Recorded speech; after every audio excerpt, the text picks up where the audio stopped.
vamos a ir presentando Sí, de vamos alguna a lo manera importante. a quien nos va a situar en el tema de hoy, la hidrovía del río Uruguay, su historia, su porqué, la postura de nuestro gobierno y la postura de nuestro entrevistado, que es el doctor Edison González Lapeyre, abogado, ex catedrático de Derecho Internacional de la Facultad de Derecho de la UDELAR y de Derecho Internacional Marítimo de la Academia de La Haya, negociador del Tratado del Río de la Plata y del Estatuto del Río Uruguay. Tiene efectuadas más de 200 publicaciones de su especialidad.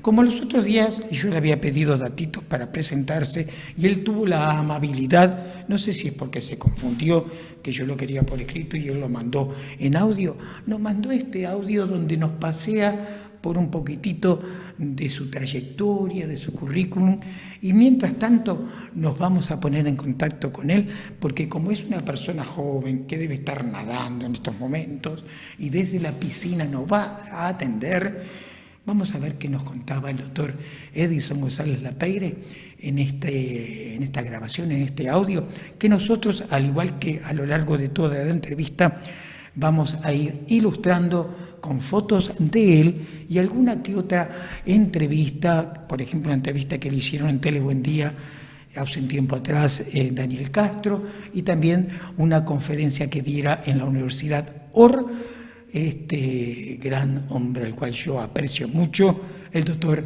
Edison González Lapeyre. Vamos al audio, mi querido Javier. Deseo en primer lugar expresar mi profundo reconocimiento al profesor Roberto Bardesio, que ha tenido la deferencia de honrarme a solicitarme que haga uso de la palabra y que le transmita a ustedes algunas de mis experiencias en el campo del ámbito fluvial, marítimo y medioambiental. A los efectos de que tengan una idea de mis antecedentes, debo mencionarles que me gradué de abogado, es decir, de doctor en Derecho y Ciencias Sociales, hace 60 años. De inmediato ingresé como aspirante en la Cátedra de Derecho Internacional, después hice un posgrado en la Universidad de Valencia, y por concurso de oposición y méritos en el año 64 asumí la cátedra de Derecho Internacional Privado, luego la de Derecho Diplomático y más tarde, unos años más tarde, al retorno de mis funciones diplomáticas en el exterior, ocupé la cátedra de Derecho Internacional Público en el curso de Relaciones Internacionales de nuestra facultad, de la Facultad de Derecho de la UDELAR. Desde el año 1965 comencé una especialización en temas fluviales, marítimos y portuarios, cuando ingresé como profesor de Derecho Internacional especializado en temas marítimos en la Escuela de Guerra Naval. Y a partir de ese momento tuve el privilegio de participar en cuestiones muy importantes, voy a mencionar solamente dos. Fui negociador del Tratado del Río de la Plata y su frente marítimo el 19 de noviembre de 1973 y del Estatuto del Río Uruguay del 26 de febrero de 1975. He publicado muchísimas obras, yo diría que a esta altura deben ser más de 200, pero a los efectos de ustedes quiero destacar una circunstancia. Fui miembro del Instituto Antártico en mi condición de funcionario del Ministerio de Relaciones Exteriores, cuando fui designado para representar a la Cancillería en esa institución. Roberto me ha pedido que haga referencia a un tema de mi elección, y yo creo que uno de los más preocupantes tiene que ver con la protección del medio ambiente. Yo voy a hacer cierta historia con respecto a lo acontecido en nuestro país hace 10 años, un poco más de 10 años. Hace 10 años se dictó la sentencia de la Corte Internacional de Justicia en el caso de Boña, la demanda presentada por la República Argentina contra la República Oriental del Uruguay. Pero previamente, en el 2006, la Argentina reclamó a nuestro país porque había autorizado la construcción de una planta de pasta de celulosa sobre el río Uruguay, en las proximidades de la ciudad de Fraiventos. Yo fui designado en ese momento para integrar el equipo legal del Uruguay y participé, diríamos, en la primera etapa del desarrollo del juicio. Fueron miles los escritos que se presentaron. Yo diría que se podrían medir por metros las montañas de expedientes, de informes, de consultorías que se llevaron a cabo durante la tramitación de este juicio, que además tuvo ramificaciones. La Argentina se hizo muy solidaria con la posición de los habitantes de la provincia de Entre Ríos. Muy bien, ya vimos de quién se trata nuestro entrevistado. Para quienes no han tenido la suerte de conocerlo, nosotros sí. Le damos la bienvenida al doctor Edison González Lapeyre. Edison, buenos días. ¿Cómo estás? Disculpa si te despertamos. No, de ninguna manera. Me levanté temprano, Roberto, porque es mi costumbre y bueno, estoy aquí a tu disposición y a la disposición de Protección Antártida, ese programa tan importante desde el punto de vista de formar conciencia en nuestra sociedad de la gestión que se está haciendo en ese continente, por muchos olvidado. Edison, antes de que tú te pusieras en contacto, mejor dicho, que nosotros nos pusiéramos en contacto contigo, dije que capaz te agarrábamos nadando, corriendo por ahí. ¿Es cierto eso? No. Lamentablemente la cuarentena me tiene muy confinado. Ojalá que pudiera hacerlo, pero no. En estos momentos, por la edad que yo tengo, creo que lo más... pibe todavía. Bueno, uno es un pibe espiritualmente, pero la carrocería y el motor están desgastados. Afortunadamente todavía no pierdo aceite, pero en cualquier momento lo empiezo a perder. No, yo te envidio sinceramente porque tenés un espíritu tan juvenil, además con esa trayectoria brutal, siendo tan humilde, tan dispuesto a charlar con cualquier persona como con nosotros. Nos has elogiado demasiado. Sos un mentiroso, ¿eh? El importante sos vos, no nosotros. No, de ninguna manera. Yo soy un individuo que tiene mucha suerte. Que nos perdiste de ganas para el otro. Cuando hice mi primer clase en la Academia de Derecho Internacional de La Haya, en el año 2004, frente a 300 estudiantes de distintas partes del mundo, en el Palacio de la Paz de esa ciudad, que es imponente, donde está la Corte Internacional de Justicia, en el mismo edificio. Tuve un momento de reflexión y dije, pensar que nací en la comercial y he llegado hasta aquí. Y llegué hasta allí y tengo ahora el honor y el privilegio de hablar con mi amigo Roberto Bardesio, porque he tenido mucha suerte. Que sos demasiado bueno, sinceramente. Viste que hoy nos convoca un tema bastante controversial, con distintas opiniones. Tú tenés una, nuestro gobierno tiene otra, etcétera, etcétera. El tema es la hidrovía del río Uruguay. Conocer un poco de la historia, un poco del porqué de su existencia y de las opiniones y de tu opinión, Edison, que es tremendamente importante. Marcela, querías hacer una introducción, ¿verdad? Primero que nada me sumo al agradecimiento de tener este contacto tan importante en la mañana de hoy como es el doctor Edison González Lapeyre. ¿Me permite, Marcela, medio segundo? Sí. Edison, te perdiste de conocer a una muchacha que es una Miss Universo al no estar acá en estudios. Bueno, lamentablemente no tengo esa posibilidad hoy, pero espero que a corto plazo, cuando la pandemia termine, podamos reencontrarnos con todos ustedes y apreciar la belleza de esa joven. Bueno, Es una promesa. Bueno, Los presidentes de Uruguay y Argentina acordaron el jueves pasado la puesta en marcha del proyecto para concretar la navegabilidad del río Uruguay al norte de Salto y Concordia. El proyecto busca potenciar la hidrovía del río Uruguay agregándole 772 kilómetros al norte para que la producción brasileña de zonas aledañas al río baje por la jurisdicción uruguaya o argentina y se dirija así a ultramar desde los puertos del Río de la Plata. Esto es un poco lo que está sobre la mesa durante esta semana en varios medios de comunicación y hemos tenido la oportunidad de leer y escuchar al doctor en varias oportunidades, pero por suerte hoy lo tenemos aquí en Uruguay Pro al Mar y Proyección en la Antártida para saber cuál es su opinión en particular sobre esto. Bueno, yo quiero hacer una precisión previa y es la de que debo reconocer que ambos gobiernos, para adoptar un acuerdo de esta naturaleza, han recurrido a técnicos de un nivel que puede ser muy superior al mío, de modo pues que mi opinión es una opinión personal de un hombre que ha tenido a lo largo de muchos años la oportunidad de investigar, de analizar toda esta problemática. Personalmente estimo que este proyecto es de muy difícil concreción, en el sentido de que requerirá invertir más de $1.000 millones sin una rentabilidad que justifique la inversión.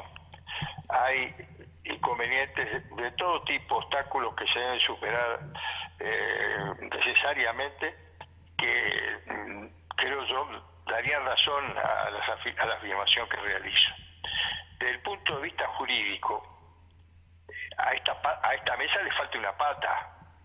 Es decir, cuando hablamos de la hidrovía del río Uruguay, hablamos de los tres ribereños.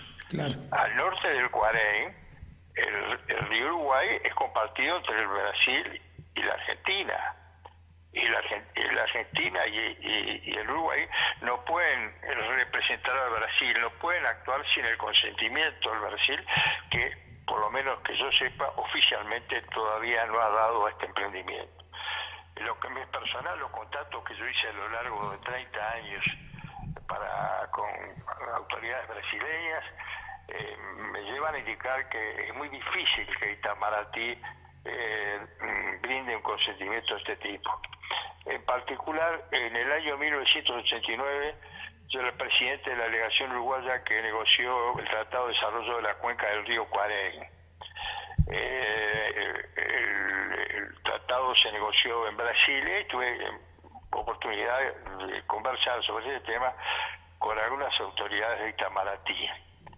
Y ahí fueron muy claros, me dijeron que al Brasil no le servía sacar sus cargas por el río Uruguay para navegar un tramo de este curso fluvial compartido por Argentina y Uruguay, transbordar sus cargas en puertos argentinos uruguayos, en este caso serían Nueva Palmira y Buenos Aires fundamentalmente, para después navegar por el Río de la Plata y poder llegar a puertos del Brasil si fuera necesario. Esa era la posición que a mí me manifestaron en aquella oportunidad. Aparentemente el presidente Lacalle Pou tomó contacto con funcionarios del Estado de Río Grande do Sul. Y bueno, ellos obviamente en una obra de esta naturaleza tienen que haber mostrado su disposición a que la misma se llegue a cabo por la mano de obra que podría absorber la realización de este emprendimiento y su eventual explotación. Pero en la República Federativa del Brasil la política exterior no la señalan los gobernadores. La política exterior del Brasil, que se caracteriza por su coherencia a lo largo del tiempo, es desarrollada y establecida por Itamaraty, es decir, por el gobierno federal de ese país. Eso desde el punto de vista jurídico.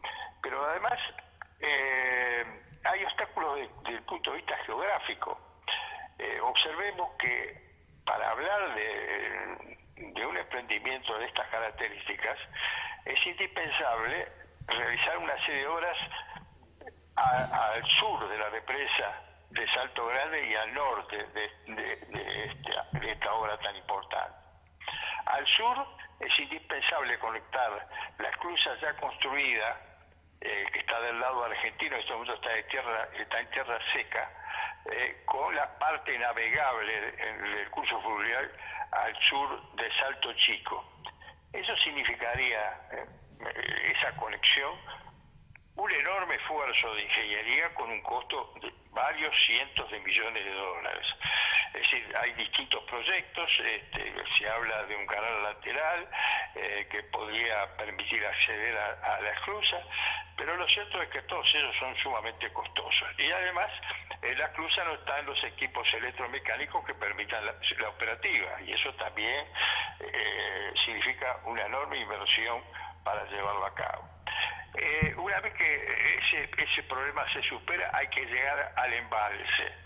El embalse de Salto Grande se generó precisamente por la represa y cubrió algunas islas que estaban en el curso del río Uruguay a esa altura.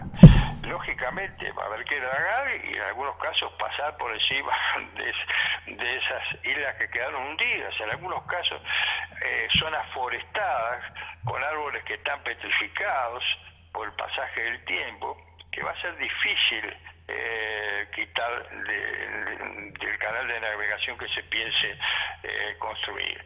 Pero llegando a la cola del embalse están las restingas o roquedades de Itacumú. Son 7 kilómetros de piedra. Hay que dragar esas piedras, se requieren explosivos, dragas con punta de diamante. Eso significa un enorme esfuerzo. Pero supongamos que se sigue gastando el dinero de los contribuyentes y se llega al puente Uruguayana Paso de los Libres, que está un poco más al norte y que une a Brasil y a la Argentina. Ese puente fue construido en el año 46 y es de un bajo gáligo. A los oyentes les voy a explicar que el gáligo es la altura que existe en la parte inferior del puente con la altura promedio de las aguas del curso fluvial correspondiente. Si hay poca longitud, si es poco alto el puente, las embarcaciones que pueden pasar por debajo de él, obviamente no pueden ser de gran porte. Al norte de este puente hay 3 represas que fueron proyectadas entre Argentina y Brasil hace mucho tiempo, que son Garabío, Panambí, San Pedro y Roncador. Últimamente la que ha sido más conversada y más propulsada por el gobierno de Jair Bolsonaro es Garabí. Está a 240 kilómetros al norte del Cuarén, aproximadamente.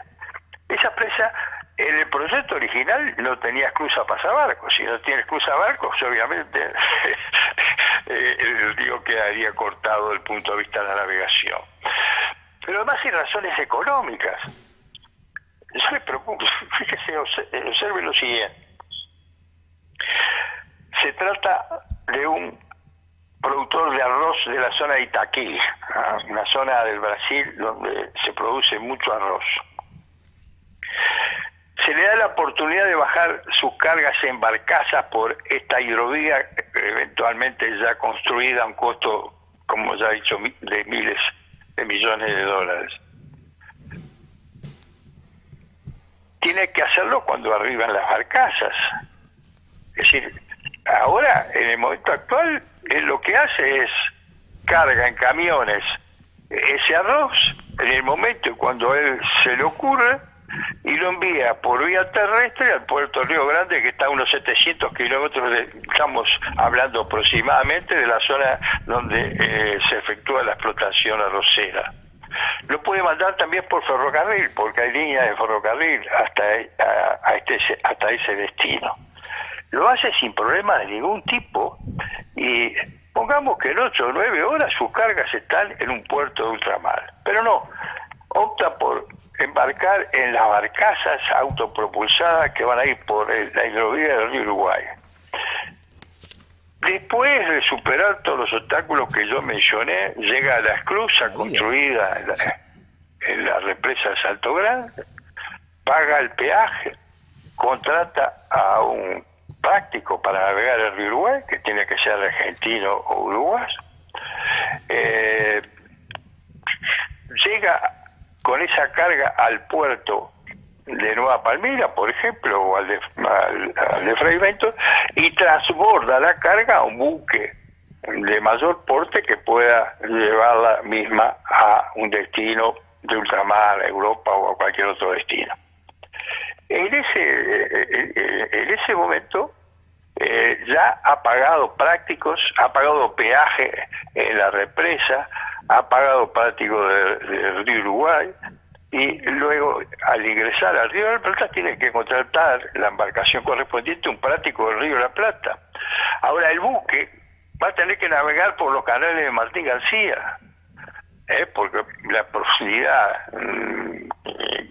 del buque que va a llevar la carga ultramar lo va a exigir, y ahí va a tener que pagar nuevamente un pasaje, un peaje. ¿No es cierto? Sí, pero termino. Lo cierto es que el buque sale por el Río de la Plata, llega a la altura del puerto de Río Grande, que es un puerto a la altura del puerto de Río Grande, un puerto que tiene muy buena profundidad operativa, y demora 6-7 días. Pero además, y aquí termino, las barcazas que quedaron en Nueva Palmira, por ejemplo, donde yo transbordo, tienen que volver a Itaquí, y es muy difícil que se obtenga cargas de argentinas o uruguayas de esta zona para transportarla hasta Itaquí, de modo que el precio del flete habrá que agregar el costo que tiene el transporte de las cargas hasta el lugar de destino. Dígame. Hablábamos de tiempos, de costos, pero en estos dos ejemplos que usted plantea, quiero saber si lleva la misma carga el productor arrocero, tanto por ruta como por mar, si en ese punto no se vería beneficiado, digamos. Bueno, estamos hablando de costos, ¿no? Es decir, evidentemente el transporte por agua es mucho más barato que el transporte carretero, eso no hay duda alguna, pero si agregamos todos estos costos que tiene, en primer lugar, el costo de las obras, porque eso tiene un costo que hay que tomarlo en consideración, y por el otro, el costo del transporte y el tiempo que se pierde, ¿no? Es decir, todo esto significa realizar una ecuación costo-beneficio que, en mi opinión, no arroja un resultado favorable. Yo creo que la ecuación costo-beneficio indica que la inversión no es rentable, porque el tema pasa por lo siguiente: el productor arrocero, cuando vea todas las dificultades que tiene, lo va a cargar en las barcazas, y entonces hacemos esa obra y todo lo invertido se va por el drenaje, como se fue el proyecto del puerto Profundas o la regasificadora. Esa es la interrogante que le dejo planteada a la audiencia. Muy bien, Edison. Aguántanos un segundito, vamos a seguir dialogando contigo. ¿Me permites ir a un cortecito? Sí, por supuesto. ¿Hay algún mensajecito, Marcela? Por ahora no. Seguimos después de la tanda dialogando con el doctor Edison González Lapeire, y en la pausa tenemos otro temita, mejor dicho, el mismo tema, Río de los Pájaros, pero a ver por qué intérprete lo vamos a escuchar esta vez. Adelante, Javier.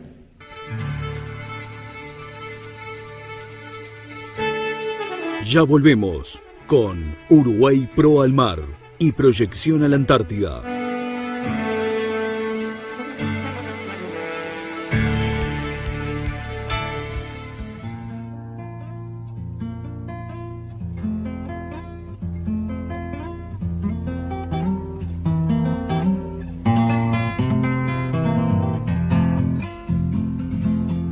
El Uruguay no es un río, es un cielo azul que viaja, pintor de nubes camino, con sabor a mieles ruanas. Los amores de la costa son amores sin destino, camalotes de esperanza que se va llevando el río. chua, chua, chua, ja, ja, ja. No cantes más torcasita, que llora sangre el ceibal.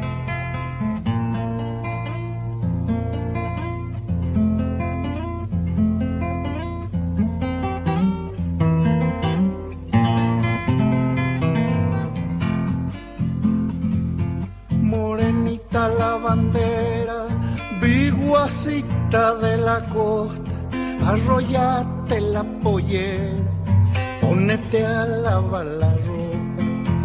Tu madre cocina char, que tu padre fue río arriba, y vos te quedaste sola lavando ropa en la orilla. Chua, chua, chua, ja, ja, ja. No cantes más torcasita, que llora sangre el ceibal.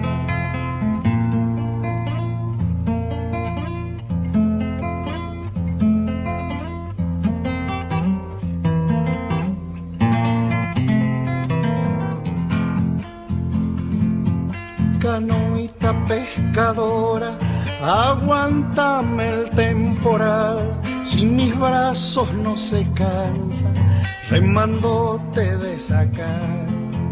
Guricito pelochuzo, ojitos de yacaré, barriguita chifladora, lomito color café.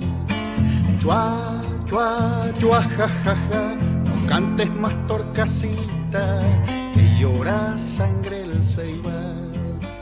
Chua, chua, chua, ja, ja, ja. No cantes más torcasita, que llora sangre el ceibal.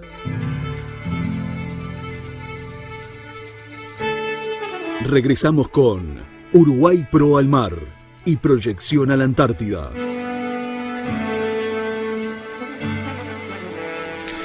Muy bien, volvemos aquí en vivo y en directo con más Uruguay Pro al Mar y Proyección a la Antártida. Escuchábamos El Río de los Pájaros, interpretado por Jorge Cafrune en esta oportunidad. ¿Qué vamos a decir de Cafrune? Lo conocemos todos, ¿eh? Sabemos las nacionalidades, argentinos, etcétera, etcétera. Pero seguimos dialogando con el gran entrevistado que tenemos en el día de hoy, en esta mañana tan particular, con niebla. Estábamos mirando las imágenes de nuestra cámara de exteriores ubicada en el 14º piso de este edificio Artigas, donde en el segundo están instalados los estudios del programa. Hay niebla, se está despejando ahora, pero las perspectivas de meteorología son realmente complicadas para las próximas horas. Edison, ¿qué más te queda por aportar? ¿Qué se debería hacer en realidad para que esto tenga viabilidad? Además, me gustaría que nos contaras un poquitito qué nuevas represas está proyectando Argentina y Brasil. Cuéntanos un poco. ¿Me podés repetir la pregunta final? Sí. Estaba diciendo de que si te quedó algo en el tintero para expresar en cuanto a esto que estamos hablando, de los por qué se debe o no llevar a cabo el proyecto de la hidrovía del río Uruguay, y si no también que me cuentes qué represas se están proyectando la Argentina y el Brasil en estos momentos. Bueno, muy bien. Yo quisiera agregar a lo manifestado anteriormente que aguas abajo de la represa, aguas abajo de Salto. No se modificas la postura. La Comisión Administradora del Río Uruguay realizó un enorme esfuerzo para dragar el canal de navegación de nuestro río epónimo. Se invirtieron unos cuantos billones de dólares para alcanzarlo. Incluso se hizo muy bien en tratar de abrir el canal de Casas Blancas, que está a los 30 kilómetros al sur de Paysandú, que obviamente constituye una vía de navegación muy interesante porque tiene autodragado. Eso se hizo a un gran costo porque había que derrocar algunas restingas, pero resulta que la empresa que hizo ese trabajo eliminó los roquedales, pero dejó el pedregullo. Así no se puede transitar con buques de menor calado. Por otra parte, el mantenimiento de ese dragado que realizó el Acaro no se está haciendo debidamente. Estamos hablando del río Uruguay, aguas abajo de Salto. ¿Y qué pasa? Un curso fluvial como el río Uruguay, que tiene mucho arrastre de sedimentos, si no se mantiene el dragado, lo que se hizo se pierde, como aquello parafraseando a Bolívar, es como si se hubiese arado en el río. Entonces, si no podemos mantener lo que hemos dragado, estamos pensando en proyectar una obra de 772 kilómetros. Yo creo que es un tanto fantasioso, pero obviamente respeto la opinión de los dos presidentes que, como dije anteriormente, deben tener un mejor asesoramiento que el que yo tengo. Yo quiero decir a la audiencia que mi destino, cuando formulo una relación de hechos como este y saco las conclusiones del tipo de las que he vertido ahora, es que las mismas no sean aceptadas.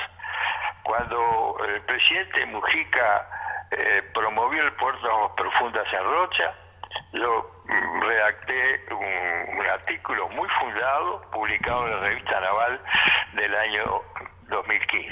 En él decía que el proyecto era inviable. Y lo fue.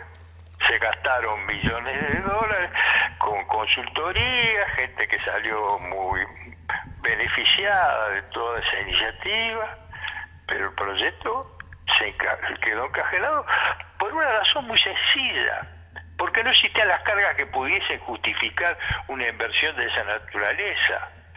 Cuando se promovió el proyecto de la regasificadora, yo manifesté públicamente, creo que fue en el diario El País, que ese proyecto solamente podía tener andamiento, podía ser factible si se aseguraba la venta del excedente del fluido, si estaba garantizada la venta del excedente del fluido.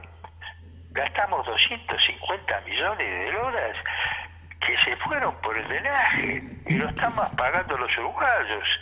Es decir, el tiempo en este tipo de afirmaciones que yo realizo se está dando razón. Espero que acá le dé la razón a los presidentes Alberto Fernández y a Luis Alberto Lacalle Pou. Doctor. A la orden. Me parece muy interesante el ejemplo que usted pone en su opinión en cuanto al productor arrocero. Y hay una duda que tengo y capaz que usted me la puede quitar, y es en cuanto a la carga transportada por camión versus por barcaza.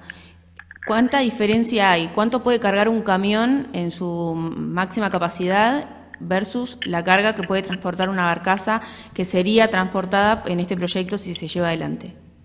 Depende muchísimo del tonelaje de la barcaza, porque que va a estar también dependiendo de las profundidades que se puedan alcanzar. Obviamente, si fueran barcazas autopropulsadas que no tuviesen problemas de dragado, podríamos hablar que una barcaza puede transportar el equivalente a 40 o 50 camiones. Eso es indudablemente un factor muy importante. Pero ya le digo, creo yo a ciencia cierta que todos los demás obstáculos que se deben superar no van a ser compensados por el interés de los exportadores. Este proyecto persigue un propósito fundamental. No es para que se beneficien las empresas de obras públicas o los consultores que van a hacer los estudios correspondientes. Es para beneficiar a los exportadores, a la gente que trabaja. Y yo pregunto, yo productor en Itaqui, ¿qué es lo que me conviene? ¿Cargo cuando quiero? ¿Cómo quiero? En 8 horas tengo la carga en el puerto de Río Grande y me olvido de todo. O espero que vengan las barcazas que bajaron y y que tienen que superar ahora y van a demandar 4 o 5 días y después tengo que esperar que pase, tengo que pagar al transportista lo que dentro del precio del flete, lo que él mismo va a pagar de prácticos de un lado, de peaje en la represa, de transbordo en un puerto y en otro, tengo que pagar peaje para navegar a través de los canales de Martín García, y tengo además que depender que mis cargas estén sometidas a la jurisdicción de 2 países extranjeros, cuando yo lo hago directamente sin efectuar ningún tipo de trámite de importación o exportación hacia el puerto de Río Grande. Personalmente creo que hay que hacer la evaluación costo-beneficio. Se hablan de cifras que para mí son ridículas. Hablar de un emprendimiento de esta naturaleza puede costar 260 millones de dólares. Es absolutamente ridículo. Dicen que el túnel que se está haciendo para facilitar la llegada de las cargas por ferrocarril a la terminal del puerto de Montevideo va a costar más de 100 millones de dólares. Entonces, hablar de 200 millones de dólares es un emprendimiento territorial es totalmente fantasioso. Solamente el conectar la parte navegable del río aguas abajo de la represa con la esclusa ya construida, estoy seguro que puede costar alrededor de 100 millones de dólares. Pero bueno, son opiniones que vierto. Creo en definitiva, para concluir, que para seguir adelante con este proyecto hay que ponerle la tercera pata a la mesa. No se puede hablar de hacer un estudio de consultoría en aguas jurisdiccionales brasileñas del río Uruguay sin tener el consentimiento de ese país. Es decir, acá hay 2 etapas. Una etapa primaria de estudio que se puede hacer por notas reversales o acuerdos muy primarios, y la segunda etapa, después que los estudios realizados confirmen que el emprendimiento es viable, se va a requerir un tratado internacional ratificado por los 3 países, porque ese tratado va a modificar el tratado del Estatuto del Río Uruguay, del cual yo fui uno de los redactores, y va a modificar incluso parte del tratado de límites en el río Uruguay. Eso está dando la pauta a ciencia cierta de que el camino que se tiene que recorrer para concretar con este emprendimiento es un camino escabroso. Pero admito y repito que no soy el dueño de la verdad, puedo estar equivocado, reconozco que los equipos técnicos de ambos países son de un nivel superior, de modo pues que lo dejo simplemente como una opinión personal humilde frente a lo que se ha acordado recientemente por ambos presidentes del Río de la Plata. Edison, clarísimo, es tu opinión, yo la valoro, creo en lo que tú dices. Ahora están los oyentes, los televidentes, que también tienen que pensar, tienen que ver todo eso que tú has explicado, y bueno, que tome cada cual su posición. Lo importante es que todos se estén beneficiando en estos proyectos y no sea para beneficio de unos pocos. Don Edison, genio como siempre, te agradecemos una vez más, y queda planteada la promesa de cuando pase esto de la cuarentena, te des una vuelta por aquí. Pero será con muchísimo gusto. Un abrazo y el saludo también a todo tu equipo. Un abrazo grandote, el doctor Edison González Lapeire, poniéndonos al tanto, de acuerdo a su opinión, de lo que es este proyecto de la hidrovía del río Uruguay.